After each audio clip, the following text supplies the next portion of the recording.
Nitwa Consolata waneye mukandahiro nibyo biri mu ndangamuntu ariko abenshi banze kuri Consolata ry'Inyange. Ndi umukecuru rero uri mu kiruhuko cy'izabukuru guhera mu kwa mbere 2018. Nabwo umukecuru ko mfite imyaka 70, nzagira 71 mu kwa 9 uyu mwaka turimo 23. Iyo yose nta wapfa kwita bimenye. Iyo yose rwose. Rero tunejejwe nuko uyu munsi twakwakiriye turi kumwe nawe mu kiganiro. Twamenye ubuhamya bwawe bukomeye cyane, twifuza ko uyu munsi twaza kuganiraho duhumuriza abantu kandi tunigisha abantu. Hari ibintu byinshi abantu batazi kandi badasobanukiwe nyamara ari iby'ingenzi cyane kubimenya. So rero uyu munsi wa none turi kumwe n'umubyeyi ufite ubuhamya, atubwiye ko agize imyaka 70, ari hafi kuzuza 71, ariko harimo urugendo rwe na Kristo. Katumubaza urugendo rwe na Kristo rwatangiye ryari, rwatangiye hehe, yego, kugira ngo turusheho kumenya kuko byose mpamya ko biza kugendana no guhamagara kwawe, gutoranywa kwawe. Yes, rwanjye navuga ko navukiye mu muryango wa Kristo. Nafite idini nsengeramo, tuvuga amasengesho, ariko nta mimanire n'Imana ari mfite mu by'ukuri. Mvuga ngo nibuka nsenga, ntabwo nibuka idini ryenyine nsenga, ntabwo mbyibuka.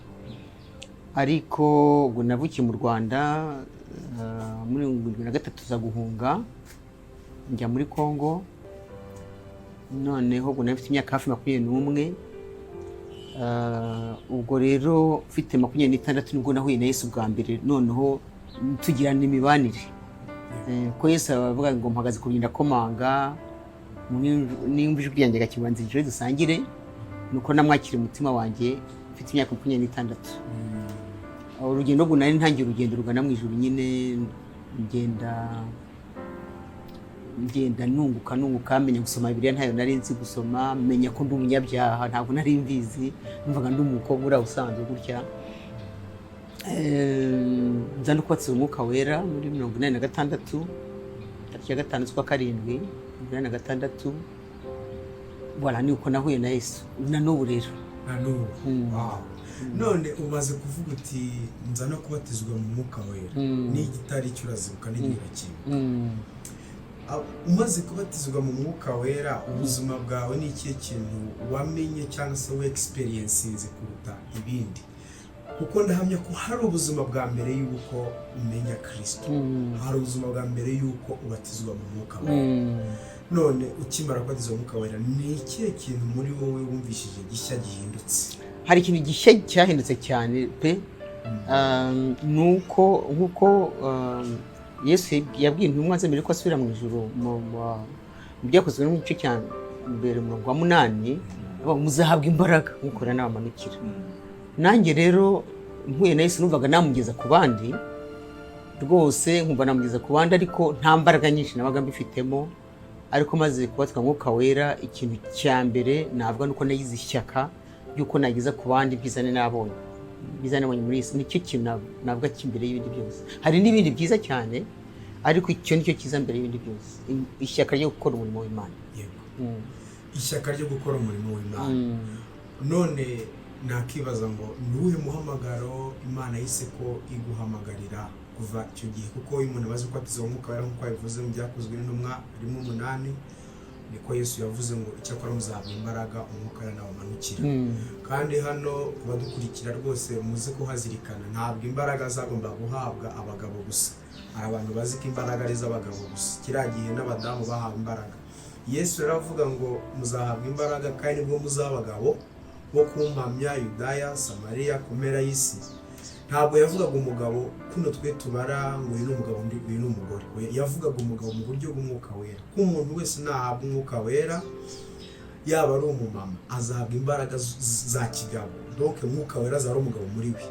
Yaba ari umukobwa azahabwa imbaraga z'ubugabo bw'umwuka wera, kandi ko bivuga naba ari umugabo nawe ntabwo azaba ari umugabo kuno turebera kuri sexe n'icyoya, ahubwo wa mugabo yakiriye umwuka wera azamugize umugabo wo guhamya iryo zina.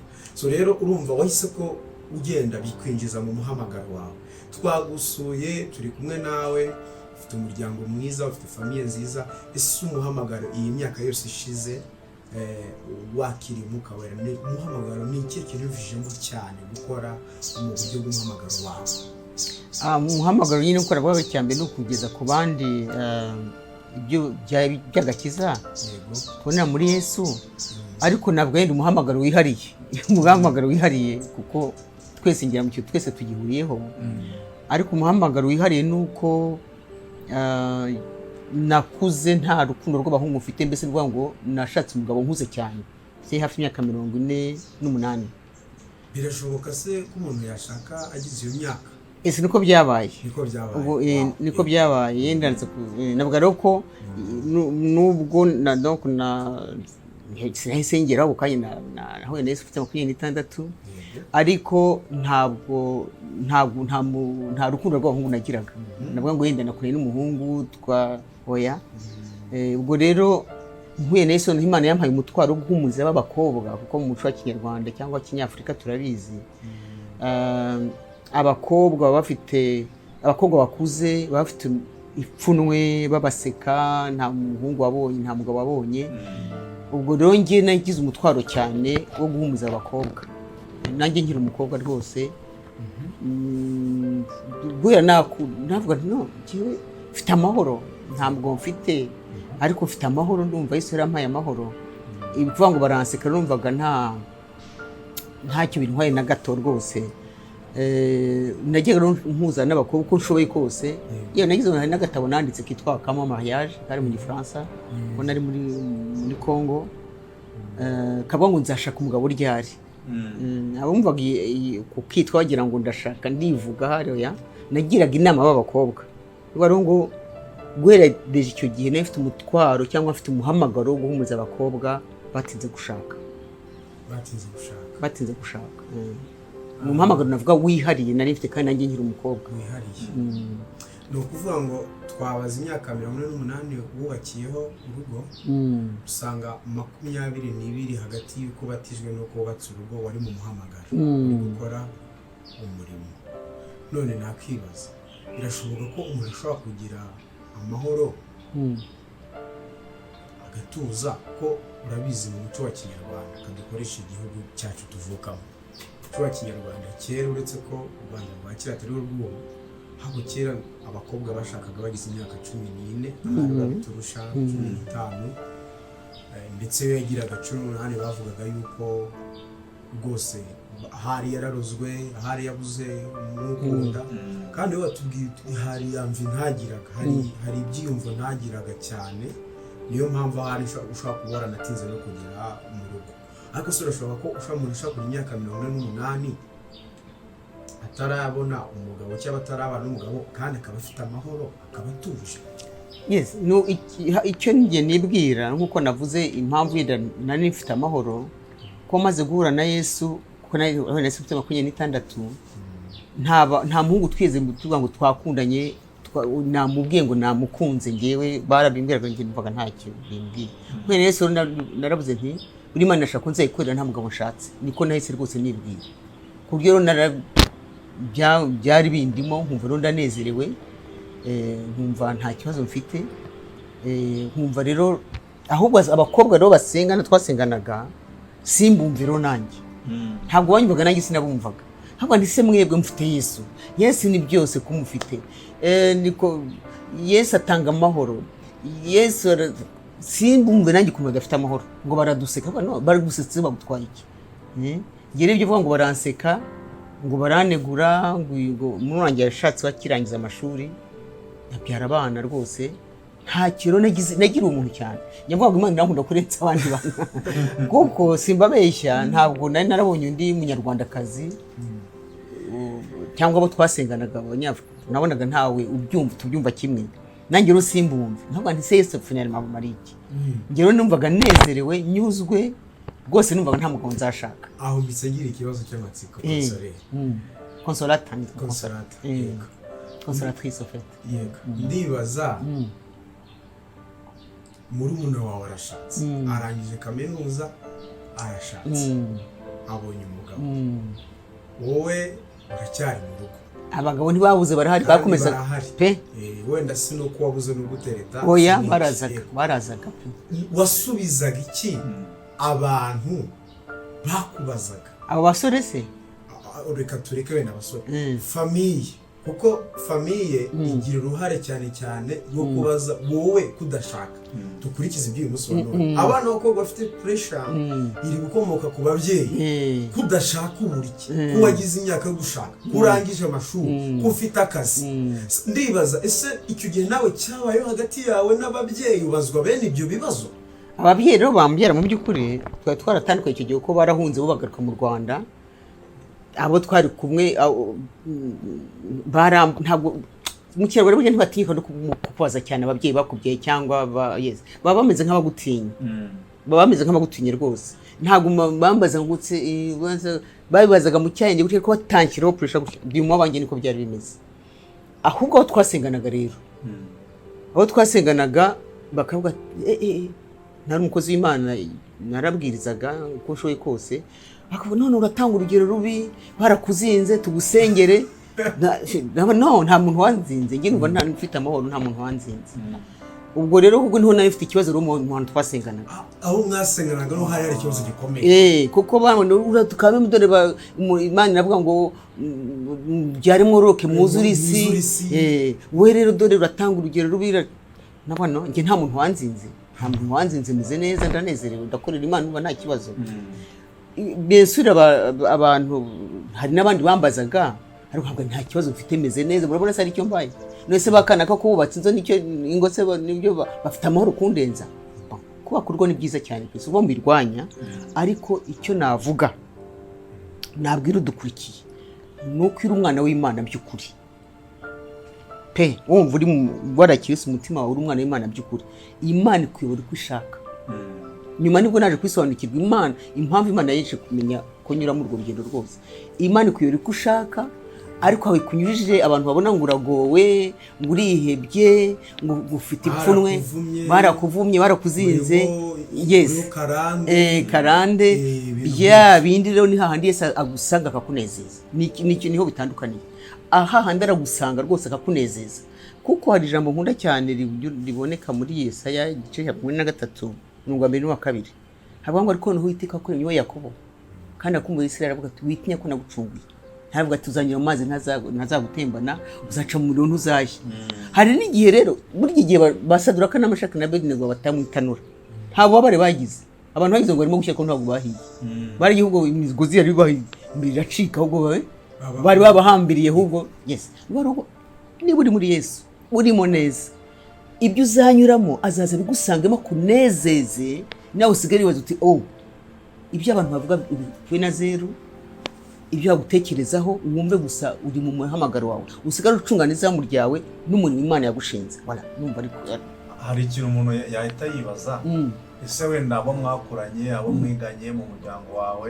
nta muntu wigeze ubona mumeze nkaho mbega mufite umuhamagaro ujya kumera kimwe nawe wenda ibyo kuba yakundana n'abasore wenda atabikunda cyane cyangwa se yumva atabifite mu nzozi ze nyine ukura wabonye uri wenyine nta wundi muntu muhuje icyo kintu cyangwa hari n'abandi wenda bake uvuga abantu twarakuranye nabo twari dufite ibitekerezo bimeze kimwe ubwo navuga ariko nabwo ko ari nk'umubikira ni masenge kubikira papa rwose ariko yari nk'umubikira nabo bita abakobwa ba musenyeri Yesu urumva rero yari yarihaye Imana guhera akiri muto yakuze ashaka kuziha Imana ashaka no kumubikira ariko rero umenya ngo yari malaya yari gwaragurikaga aba bandi bita abakobwa ba musenyeri navuga ko yari umubikira reka tubwiye ngo ari umubikira we ntabwo umugabo yashatse yarinze apfa ari umubikira rwose yashaje afite imyaka 80 ariko binyuranye n'ibyange rero kuko hari n'igihe bamaze se wakoreye ukajya mu babikira ubundi ntabwo ntoya ntabwo nzajye mu babikira ariko rero nkanjye ninjye ngenyine nzi nta bandi nzi uwo nzi ni masenge kuri umushiki wa papa rwose ariko biranyuranye Bibiliya iravuga ngo mubyare mwororoke kuko Bibiliya mwitangirira igice cya mbere yavuga Imana imaze kurema uko yavuze tukibaza ese ubwo buzima bwo wabayemo uri umusiribateri bwarakomeje kugeza n'uyu mwanya cyangwa haje kubamo izindi mpinduka zindi? Ese ko imyaka yari igiye, dukeneye kumenya abantu bakurikiye Muhumuriza TV n'abandi bakurikiye mu bundi buryo, ubwo buzima nibwo n'uyu munsi ukirimo ese cyangwa habayeho umuryango, haje kubaho kubyara? Ese imyaka ko yari igiye kubyara byarashobokaga? Ese umwana ntiwajya kubona abana ngo wumve ushatse kubaterura uvuge ndashaka nanjye umwana, ko abantu benshi bakunda kuvuga ngo umwana nimbyara umwana wanjye ngatera umwana wanjye? Icyo gihe ndagira ngo tubwire uko byagiye bigenda ku buzima bwawe. nayo mbanze mvugiye ko nkunda abana cyane. Abantu banzi bazi ko nkunda abana cyane, uretse ko hari umurimo w'Imana navuga ndi mundi naguraga nagiye nkagura n'imyenda y'impinja ku byo wabyaye nakora gushoye ngo mugereho niba tuziranye. Ariko noneho kubera ko nakuriye muri cya kintu cyo kuvuga ngo si nta mugabo nzashaka, ntabwo nigeze mbona yenda kurya nk'umukobwa ashobora kubyuka ko ajya arota ati mfite icyakana ndonse umwana, ntabwo byo urumva, ntabwo byabaga bindimo. Ariko nkunda abana cyane, nuvuga rero mu by'ukuri ngewe ntabwo nigeze mvuga ngo nta mwana mbye ngo mfite biragize ko nuko nyine byari bimeze. Ubwo rero mu by'ukuri igihe cyarageze mfite imyaka, menya byaratangiye kuza mfite imyaka 40, buriya sinibuka neza, ariko mfite nk'imyaka 40.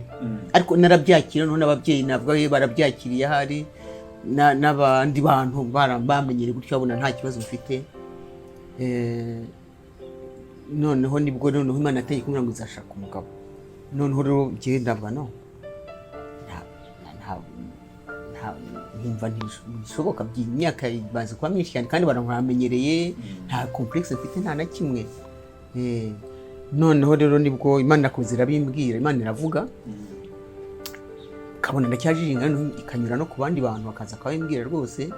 Noneho ugeze ndabyemera, ntoke buriya nzashaka umugabo, ndumva urantangaje. Ariko tureba ariya nasengeraga, nayo mfite abakobwa nsengera. Yewe hari n'igihe twahuraga hariya mu Kiyovu rwose, nashatse umugabo twahuraga mu Kiyovu hariya kuri peri Kiyovu, nayo narabasabye barantiza nyuma saa sita ku cyumweru, cyangwa menya ku cyumweru nyuma saa sita tugahurayo tukaganira, nkabagira inama tukaganira. Rero nta ntuza. Ubwo rero Imana rero nyine ndabyemera, ko navuga ko hari abo nasengerwa ngiye nishyiramo. Ubwo rero igihe kiragera ndabyemera ko ari byo koko. Ariko ndavuga nti Imana, umuntu azaza ameze ate? Umuntu azaza ameze ate? Kumva bize habwa ntuve cyambere pe nzumve mukunze rwa rukundo ntabonye, nzumve mukunze atavuga ngo mfiye kugenda gusa. Icya kabiri azaba ari umuntu umukristo, atazankeka ngo mbonanye n'umuntu tuziranye aranketse arafuye cyangwa nanjye ndamuketse, nuko twizerane turi abakristo. Ikindi cya gatatu rwose nacyo nashakaga cyane, numvaga bidashoboka niba tungana cyangwa muruta imyaka, byo ntibyaba, kuko arabazaga ntabwo imyaka yanjye yangaragaraga habe na gato. Hari igihe umuhungu duta imyaka 10 nabonaga aje, cyangwa 5, cyangwa nkumva simbishaka, rero simbishaka na gato. Sinshaka abantu bazajya banjyanira inzara ngo dore wa mukecuru yashatse umusore, baba nabishaka. Ubwo rero ndavuga nti azaba nduta imyaka umuntu. Ikindi ko nari mu mahanga, azabe umunyarwanda, ko nari nzi ko hari igihe imico ibinyuranye. Ni nabonye abanyekongo n'abanyarwanda bashwana kwera bo bakundanye, couple ikundanye, ariko imiryango barya bazungurutse, imico ikasanga ibinyuranye bagasenya cyangwa bakabana nabi. Ndabyandika rero. Igihe kigeze rero noneho kuba umuntu araza azayuzuza byandi byose.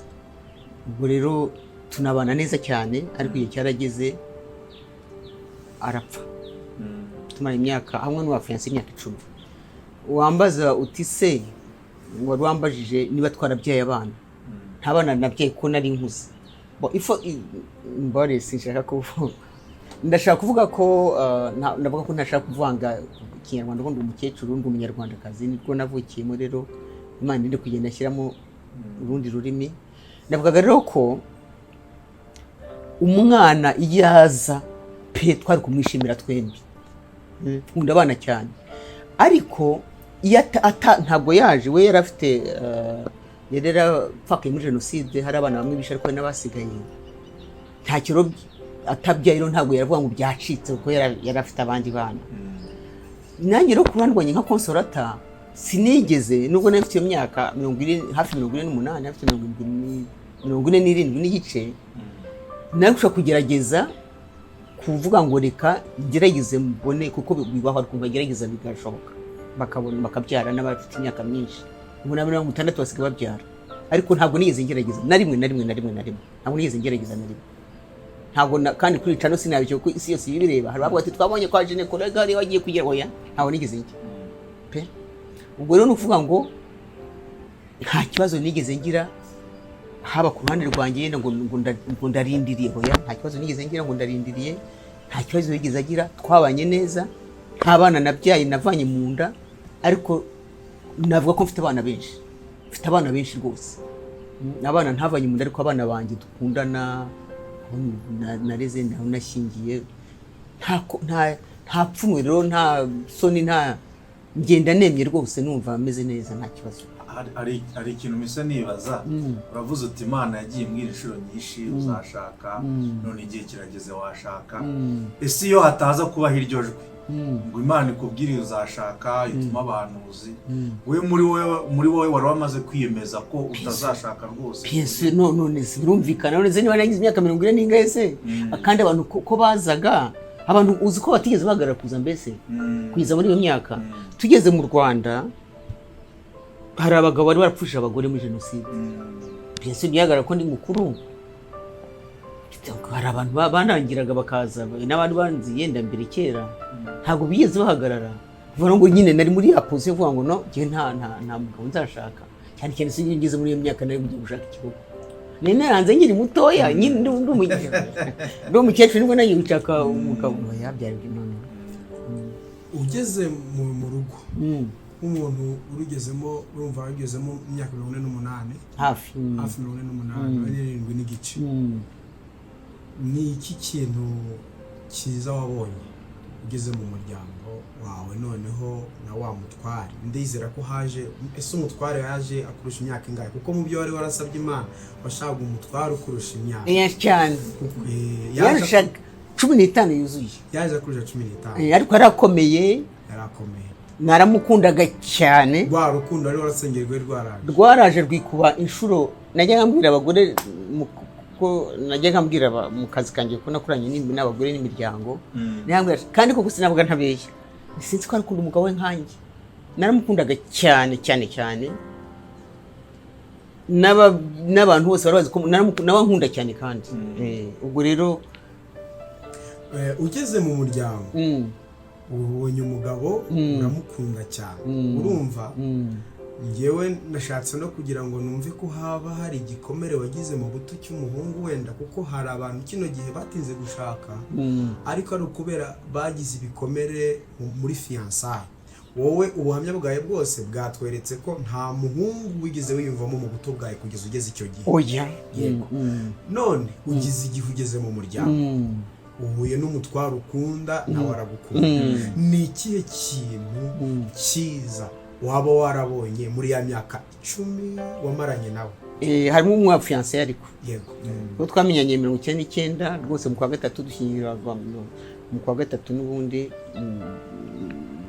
mu 2000 n'ubundi tumerekeza donc 2009 nibwo yagendeye urambaza ngo ikintu cyiza donc hari ubuzima wabaga mukiri umusiribateri hari n'ubuzima wabayemo umaze kugira umutware muri ya myaka mwamaranye 9 tubwire bimwe mu bintu byiza byaba byarakunejeje mu gihe mwamaranye niba hari n'ikindi kintu kibi cyaba cyarabaye hagati aho no utuganiriza reka mbabwire rero yenda ku bantu bamuzi barabyumva ko ntabeshya kuko si ugukabya ntabwo naba ndi kuri cano nk'iyingiyi ngo mbeshye nzi ko ndi imbere y'Imana ntarabona umuntu mwiza umeze ufite imico nk'iyi ntabwo nigeze mbona uretse masenge wowe cyakoze wabaye bamwitaga mutagatifu nibo abantu babiri nabonye nzi abandi bantu b'imico myiza ariko umugabo wanjye na masenge yitwaga Nuwera Melanie nibo abantu babiri nabonye ku isi washaka igikoso karibura kuko najyaga mvuga ntoke bambwiye ngo ikintu cyiza ari kubana n'umuntu ariko mu mico myiza koko nta n'imwe size dutongana nta nari mwiza avuga ngo yandakariye kandi njye nari umuntu usanzwe gukora amafuti, ni umuntu usanzwe gukora amafuti, we nabonaga nta kosa. Ubwo rero urumva kubana n'umuntu nk'uwo se koko ugukunda akabikwereka, ntiyari afite imico ya kizungu n'iya kinyarwanda, yari wa wundi abanyarwanda ubundi ntabwo agenda bafatanya n'umugore ngo bagende bafatanye cyangwa azamukore gutyo, we rero yari nk'umuzungu rwose, akabikubwira yirwaga mbere akankunda, akabinyandikira, akamfata nubwo mbese nyine yari nk'umuzungu, burya abazungu niko nawe yitwaye, kandi mu kinyarwanda pe, akabikubwira akabikwereka akabwira, yabwiraga mama wanjye ati nkunda kwambyariye Consolata rwose nyine akabimo. Uko rero umva si cyane nzicyo ni yari umuntu njye ntarabana nawe, navuga numva uriya muntu abantu bose baramukunda pe, abantu bose bamuvuga neza, ariko buriya afite ibidefo,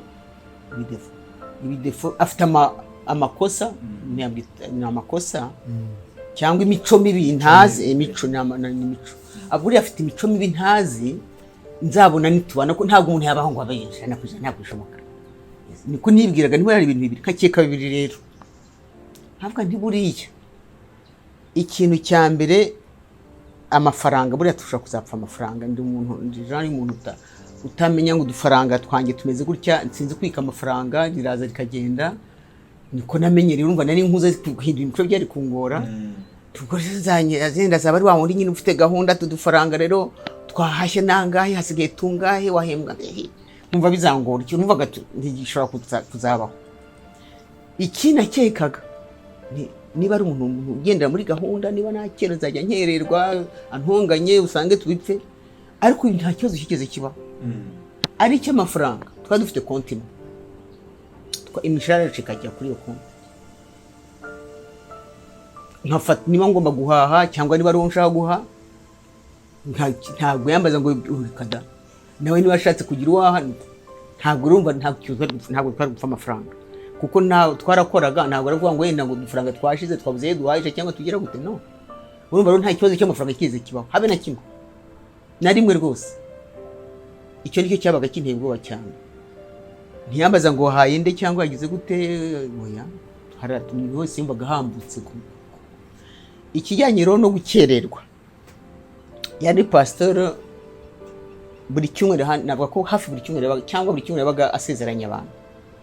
Noneho rero twarajyanaga, yabaga yagiye mu biro yenda kugira ngo wenda kuko antegure ntaza gukerwa, wenda niba turi buhaguruke saa 6, saa 5 agatangira akampamagara ameze nk'usuhuza, akaza kongenda haburi, mbese ku buryo aza kugira ku buryo mbese antegura, tuvuge rero ko kuko naba nakererewe koko nakoze ikosa, kuko nabwiye ko njye n'umuntu usanzwe gukora amakosa, si byo se? Njye nta kosa namubwira ko njye n'umuntu usanzwe gukora amakosa, tuvuge niba nakoze ikosa, aho kugira ngo aza kurakarira, rero ntarabona na rimwe atombokiye umuntu arakarira umuntu cyangwa akubwire nabi ibyabagaho. Njye byabanje no kumbangamira mu by'ukuri, cyane cyane ku bana, kuko arabuzukuru twashakanye ari mu rugo, umwana we yiba yakoze ikosa, nkumva umwana umuntu yakoze ikosa bimera bite, uramucyaha, si byo se? No gutambuka utari kukamubwira urya n'igitsure, ibyo nabonaga nzi. Uro ni umwana yakoze ikosa, aragenda mfate ku rutugu, bagende bajye mu biro, ajye kumuganiriza.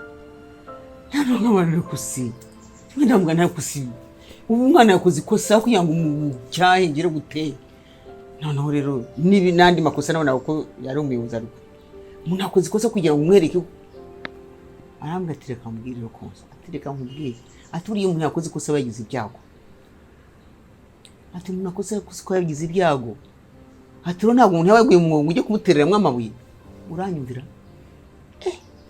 Ndavuga niyo mpaye, ndumirwa, ndavuga nti uyu muntu afite ukwe ameze kwenyine, kwarigira akagana n'umwana akaza kuza yamugira inama y'izibute, ariko sinari narabona, kandi abana bari batoya, afata inkoni ngo kubita umwana, yaragenda akamuganiriza.